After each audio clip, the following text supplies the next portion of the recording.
পৃষ্ঠা ২৫ থেকে ৩৬। কাঁটা দিয়ে কাঁটা। তারাকির আমলে সামরিক শক্তির একক পৃষ্ঠপোষক ছিলেন হাফিজুল্লাহ আমিন। দাউদ হত্যার ব্যাপারে তার হাত ছিল সর্বাধিক।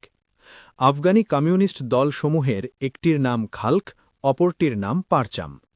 তারাকি আমিন খালকের নেতা, আর পারচামের নেতা বাবরাক কারমাল। আমিন তারাকির সময় বাবরাক সোভিয়েত ইউনিয়নে প্রাণে নির্বাসন জীবন কাটাচ্ছিল।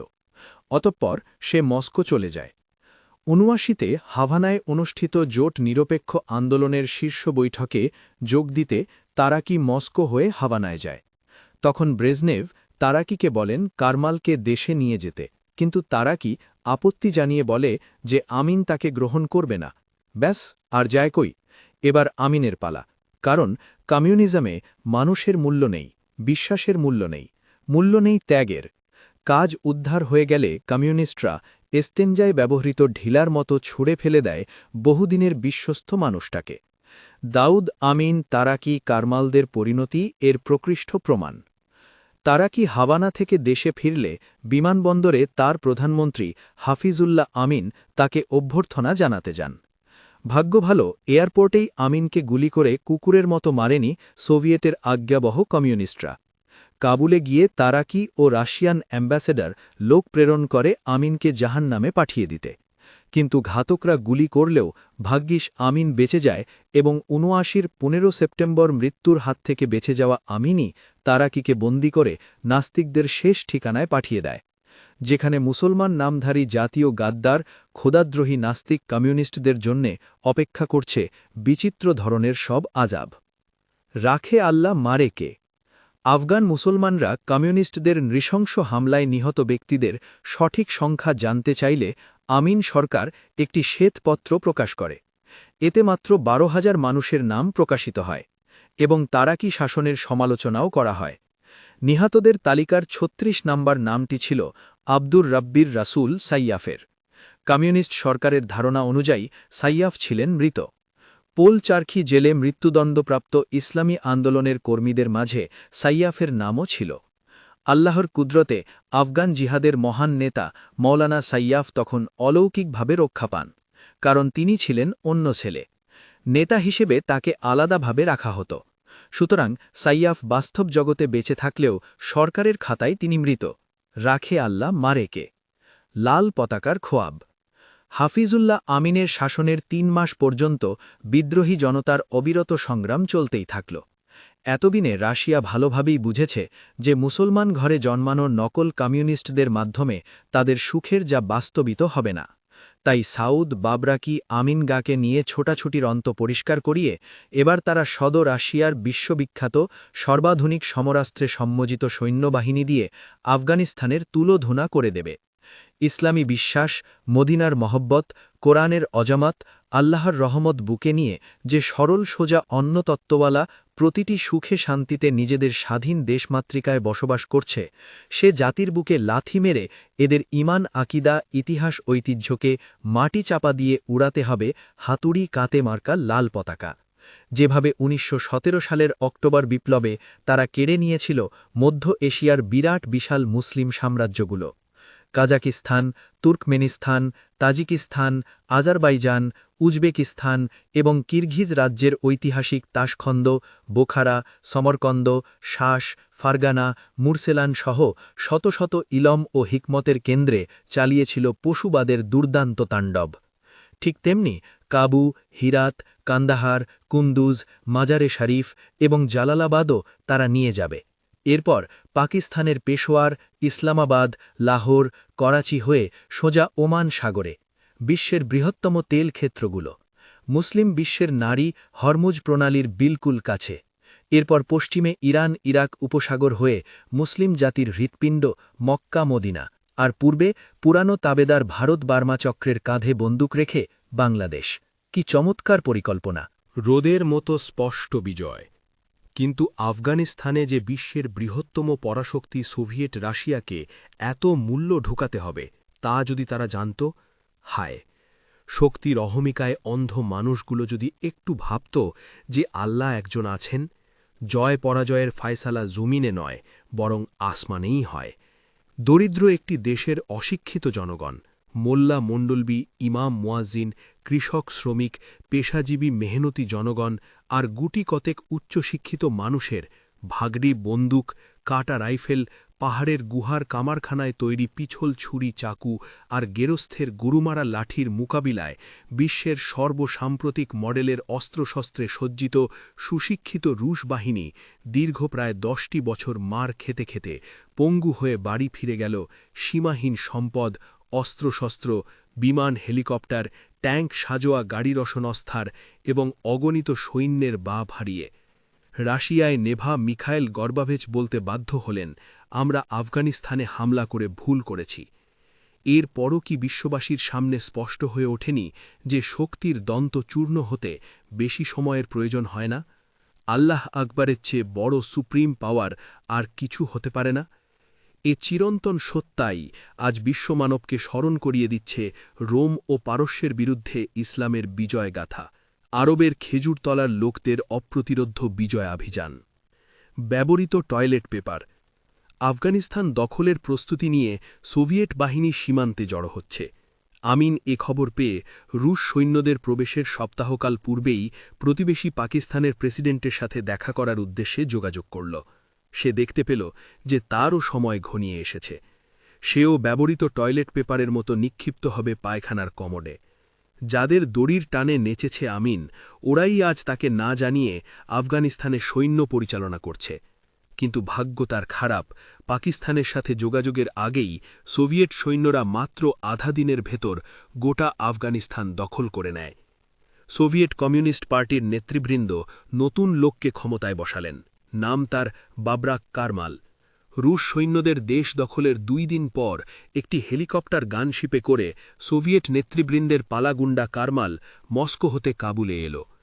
তার সর্বপ্রথম বেতার ভাষণ মস্কো ও কাবুল বেতার হতে একযোগে প্রচারিত হয়। ওরা তখন আফগানিস্তানকে সোভিয়েতের অংশ মনে করতে শুরু করে। মাথার মূল্য 1.5 কোটি টাকা। বাবরাক কারমাল গদিতে বসেই জেলের তালা খুলে দিল। এতে তার পারচাম পার্টির কমরেডরা বেরুল, তারা কি ও আমিন, যাদের আটক করেছিল। নতুন শাসকের পার্টির ছেলেরা বাঁধ ভাঙা জোয়ারের মতো মুক্ত পৃথিবীতে ছড়িয়ে পড়ল। এই জোয়ারের টানে বেরুলেন মৃত্যুদণ্ডপ্রাপ্ত নিহত নেতা সাইয়াফ। আল্লাহ রাব্বুল ইজ্জাত তাকে নতুন জীবন দিয়ে যে বিরাট কাজ নিয়েছেন তা বর্ণনাতীত। আফগান সমস্যা আন্তর্জাতিক ফোরামে উত্থাপন ও সারা ইসলামী দুনিয়ার মুজাহিদদের পক্ষে জনমত সৃষ্টিতে সাইয়াফের ভূমিকা সর্বজন বিদিত। গোটা মুজাহিদ বাহিনীর সফল সর্বাধিনায়ক হিসেবে তার বিপ্লবী কর্মতৎপরতার ভয়ে সোভিয়েট রাশিয়ার সকল তাগুত থরথর করে কাঁপত। আব্দুর রাব্বির রাসূল সাইয়াফ যেন একাই 1 লাখ। তাই কারমাল সরকার ঘোষণা দিয়েছিল যে ব্যক্তি সাইয়াফকে জীবিত কিংবা মৃত অবস্থায় এনে দিতে পারবে তাকে কমিউনিস্ট সরকারের তরফ থেকে 15 মিলিয়ন বা 1.5 কোটি আফগানি টাকা পুরস্কার দেওয়া হবে। বিশ্বের সব তাগুতি পরাশক্তির কবর রচনার জন্যে আল্লাহ পাক যাকে মৃত্যুর হাত থেকে রেহাই দিয়েছেন তার মাথা কি 1.5 কোটি টাকায় কেনা যায়? পুরস্কার ঘোষণা হওয়ায় সৈন্যরা 12টি ট্যাঙ্ক নিয়ে তার বাড়িতে চড়াও হয়, কিন্তু সাইয়াফ তখন জিহাদের ময়দানে। পাশবিকতার দাস্তান। 1979-র 27 ডিসেম্বরের কালো রাতটি যখন পোহাল, তখন আফগানিস্তানের ধর্মপ্রাণ মানুষ যে দুঃস্বপ্ন দেখেছিল তা তারা কোনো দিন ভুলতে পারবে না। সোভিয়েট ইউনিয়নের ধ্বজাধারী দেশীয় মার্ক্সবাদী সমাজতন্ত্রী কমিউনিস্ট ছাত্র যুবক ও সরকারি সৈন্যবাহিনীর পাশবিকতা তারা বহু দেখেছে, কিন্তু খাস রাশিয়ান সৈন্যদের লাল অভিযান তারা এই প্রথম দেখল। আগে তারা কমিউনিস্ট বিপ্লব সম্পর্কে ইসলামী আন্দোলনের লোকজন বা আলেম ওলামাদের মুখে যা শুনত, এই সব কিছুকেই হার মানিয়েছে এই শ্বেত ভল্লুকের দল। এদের নৃশংসতার কোনো নজির নেই ভাষায় প্রকাশের শক্তি। ইসলামপ্রিয় আফগান মুসলমান জনসাধারণ যখন তারা নিজ চোখে দেখল যে তাদের গ্রামের মসজিদে সোভিয়েট সৈন্যরা পায়খানা করছে আর সেই নষ্ট মসজিদের মেঝেতে ছড়িয়ে রয়েছে পাক কুরআনের ছেঁড়া পাতা, তখন তাদের কলেজা ফেটে গিয়েছে, হৃদয়ে হয়েছে রক্তক্ষরণ। কাবুল, হিরাত, কুন্দুজ, জালালাবাদ, মাজার শরীফ সহ বড় শহরের রাজপথে মসজিদের ইমাম, মাদ্রাসার মাওলানা, ইসলামী দাওয়াত ও আন্দোলনের কর্মীদের জিপের পিছনে বেঁধে টানা হেচড়া করছে। তারা জ্বালিয়ে থার করে দিয়েছে গ্রামের পর গ্রাম, হত্যায়, লুণ্ঠন, নিপীড়ন, নারী নির্যাতনে গোটা দেশটাকে একটা বিশাল পশু রাজত্বে পরিণত করেছে রুশ বাহিনীর নাস্তিক সৈন্যরা।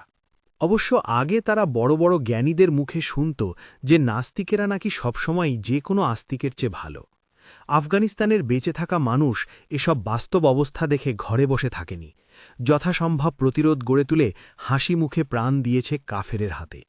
নারী বিলিয়েছে তার সতীত্ব সম্পদ। লাখো লাখো মুসলমানের লাশ পেছনে ফেলে লক্ষ আফগান আবাল বৃদ্ধবনিতার কাফেলা শহর, নগর, গ্রাম, বন্দর ছেড়ে পাহাড়, পর্বত, দুর্গম গিরি পেরিয়ে এসে আশ্রয় নেয় প্রতিবেশী পাকিস্তান ও ইরানে। ৬০ লক্ষ মানুষ ঘরবাড়ি, ভিটেমাটি ছেড়ে হিজরত করল অন্য দেশে। রুগ্ন, অথর্ব, মহিলা, বৃদ্ধ ও শিশুরা ছাড়া সকল সক্ষম আফগান যুবা তরুণ, শিক্ষিত অশিক্ষিত, ধনী গরিব নির্বিশেষে যোগ দিল ঈমান বাঁচানোর জিহাদে, জীবন বাঁচানোর জিহাদে। অগ্নি পরীক্ষা। রুশ সৈন্যরা একটি পাহাড়ি গ্রামে গিয়ে আক্রমণ করল। গায়ের সব পুরুষ তখন ওত পেতে আছে ভাঙাচোরা হাতিয়ার নিয়ে। কিন্তু না, সৈন্যরা গ্রামের বাইরে আসছেই না। একটু পর তারা দেখতে পেল গায়ের যুবতী মেয়েদের নিয়ে সৈন্যরা হেলিকপ্টারে করে চলে যাচ্ছে। হায় হায় করে উঠল এরা। পুরুষদের খুঁজে না পেয়ে রুশ ভালুকেরা মেয়েদের নিয়ে গেল। নিচ থেকে গুলি করেও কোনো ফায়দা হল না। কিছুক্ষণ পর হেলিকপ্টারগুলো ফিরে এলো। গ্রামটির বরাবর এসেই সেগুলো মানুষ ফেলতে লাগল। রুশ সৈন্যদের পাশবিহতার শিকার রক্তাক্ত, ক্ষতবিক্ষত, থেতলে যাওয়া নারীদেহ মাটিতে পড়তেই গায়ের লোকেরা এসে জড়ো হল সেগুলোর কাছে। দেখতে পেল এই গ্রামের উর্বশী তরুণীদের অনাবৃত শরীর, যাদের একটু আগে ধরে নিয়েছিল হানাদার হায়নারা। পাশবিক নির্যাতনের অসহায় শিকার ২৫০ খাদিজা, রোকেয়া, ফাতিমা জোহরা আর নাবিলা এখন শহীদা হয়ে গেছে। শোকে দুঃখে পাথর হয়ে যাওয়া মা বাবা, ভাই বোন ও আত্মীয়রা যখন খণ্ডবিখণ্ড লাশগুলো কুড়িয়ে আনতে লাগল, তখন ওপর থেকে শুরু হলো মেশিনগানের ব্রাশ ফায়ার। তরুণীদের লাশের ওপর লুটিয়ে পড়ল আরও বহু তাজা শহীদ।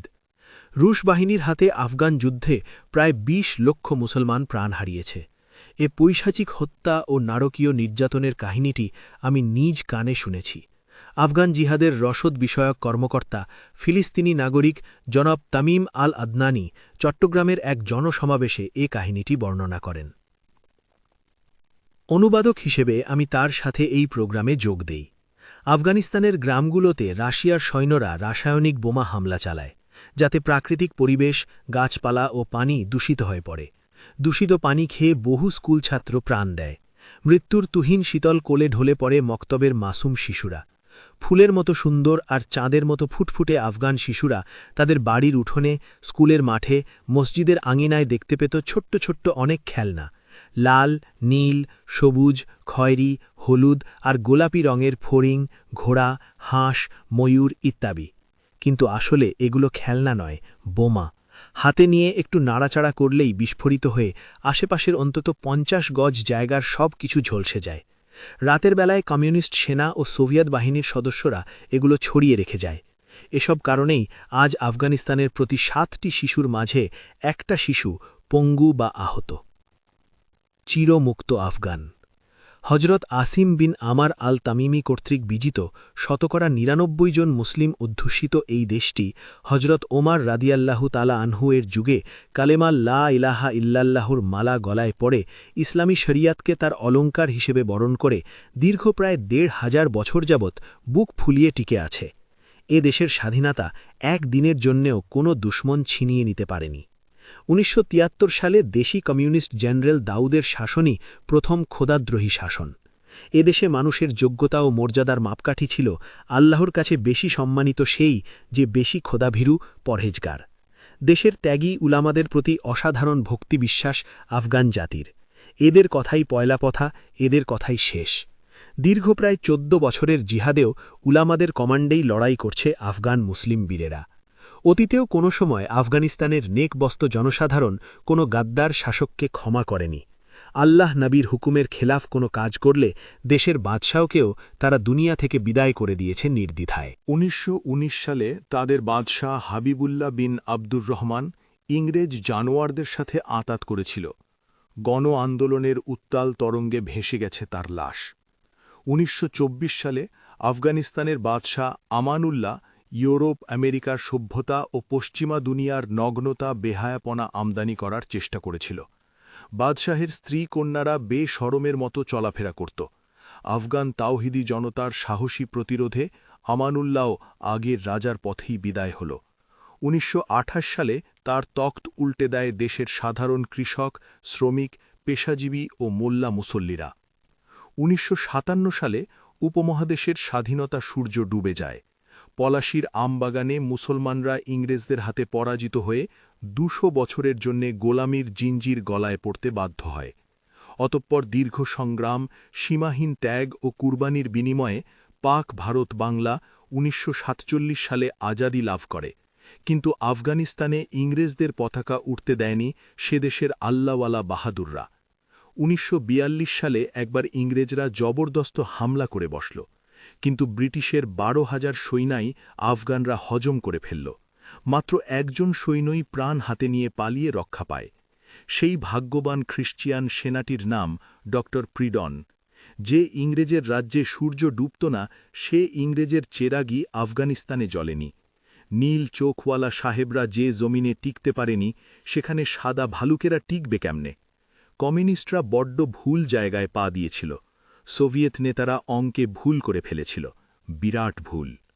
সারা মুসলিম বিশ্ব খ্রিস্টিয়ান মিশনারিদের দাবড়ানিতে হয়রান, ইংরেজদের ধর্মপ্রচারে পেরেশান।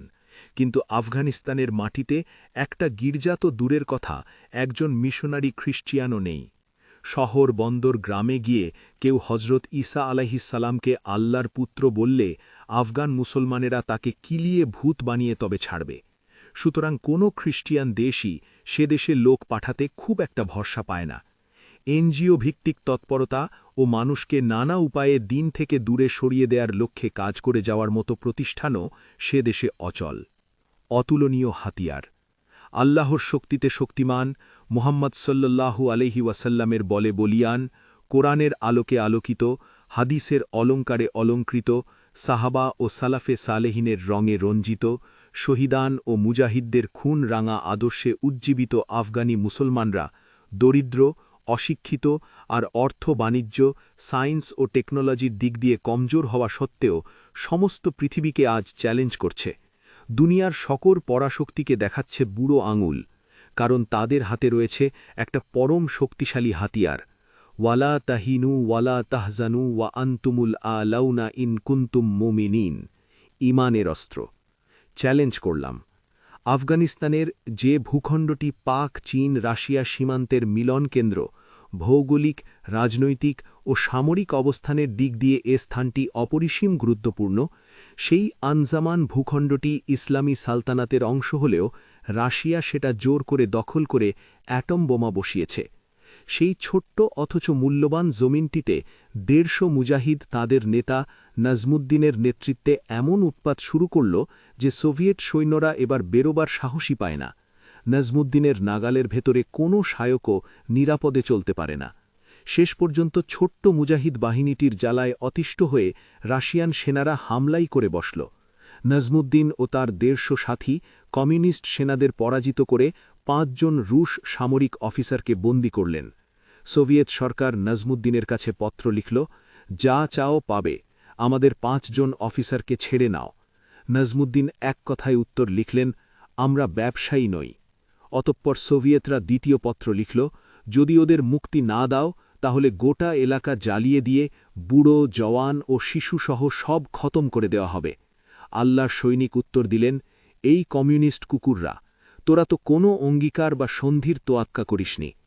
অবশেষে কমিউনিস্ট রাশানরা রক্ত দিয়ে শেষ চিঠি পাঠাল, যদি এ ৫ জনের কোনো ক্ষতি হয় তাহলে আমরা এর বদলা নেব। নাজমুদ্দিনও আখেরি জবাব পাঠালেন, আমি এদের হত্যার আদেশ দিয়ে তোদের চ্যালেঞ্জ করলাম। পৃথিবী অবাক তাকিয়ে রয়। বিগত কয়েক শতাব্দীতে মানবজাতি এমন লড়াই প্রত্যক্ষ করেনি। বিশ্বের শ্রেষ্ঠতম পরাশক্তির সাথে একটি গরিব দেশের শান্তিপ্রিয় জনতার অসম লড়াই। একদিকে অত্যাধুনিক মারণাস্ত্র, ট্যাঙ্ক, কামান, মিসাইল, বিমান, রকেট, মেশিনগান, গ্রেনেড, রাসায়নিক বোমা ও উন্নততর যোগাযোগ প্রক্রিয়া, আর অন্যদিকে হিমালয়ের মতো ঈমান, আটলান্টিকের মতো ধৈর্য, সাহারা মরুর মতো হিম্মত এবং আসমানের মতো তাবাক্কুল। নারায়ে তকবীরের আওয়াজ এদের শক্তির উৎস, আশার আলো। দুনিয়ার মানুষ অবাক তাকিয়ে রয়। আশ্চর্য, এমনটি কি করে হয়? কি করে যে এমনটি হয় তাই বলছি। ঈমানের হাতিয়ার থাকলেই কি আর সবাই তা ইস্তেমাল করতে পারে? অবশ্যই না। এজন্যে প্রয়োজন বাড়তি যোগ্যতার। আফগান মুজাহিদদের অবস্থা শুনলে বুঝে আসবে কেমন করে হয় এমন নুসরাত আর মহাবিজয়। আলহাজ মোহাম্মদ ওমার পাঘমান এর নেতৃত্বে ৮,০০০ মুজাহিদ, মোহাম্মদ গুল নাসেরা এর নেতৃত্বাধীন ৩২০০ মুজাহিদ, মোহাম্মদ খালেদ ফারুকির কমান্ডে ১৫,০০০ জওয়ান, মণ্ডলভি হানিফের নেতৃত্বের আওতায় ১১,০০০ মুজাহিদ। এদের প্রত্যেকেই বলছেন যে তাদের পরিচালনাধীন এমন কোনো একজন মুজাহিদও নেই যিনি নামাজ পড়েন না। শতকরা ৯০ জন জামাতের পাবন্দি করেন। অধিকাংশই ওঠেন শেষ রাতে তাহাজ্জুদের জন্যে। কেউ কেউ নফল রোজা মুখে নিয়ে লড়াই করেন। গান, বাদ্য, মেলা বা পান নেশা তো দূরের কথা, রেডিও পর্যন্ত প্রয়োজন ছাড়া শোনেন না তারা। এবার বলুন, এরা কি না করতে পারে? কোন টাকা তেমন আছে যা এদের সম্মুখে দাঁড়ায়? কোন অস্ত্র এমন আছে যা এদের গতিকে থামায়? বাংলাদেশে মুজাহিদদের পদধূলি। বিশ্বজুড়ে মুসলমানের মনে লুপ্ত জিহাদি চেতনাকে আবার সর্বগ্রাসী লেলিহান শিখায় পরিণত করে সারা দুনিয়ার শক্তি মজলুম মানুষের মুক্তির ঠিকানা তৈরির লক্ষ্যে সকল প্রকার তাগুতি শক্তির কবর রচনা করে ইসলামের ঝান্ডাকে সর্বোচ্চ উড্ডীন করার মহান উদ্দেশ্যে গঠিত হয়েছে পাকিস্তান ভিত্তিক আফগান জিহাদ সমর্থক একটি আন্তর্জাতিক সংস্থা। এ সংগঠনের নেতা বিশিষ্ট আলেম মুজাহিদ জানাব সাইফুল্লাহ আক্তার একাধিকবার বাংলাদেশে এসেছেন।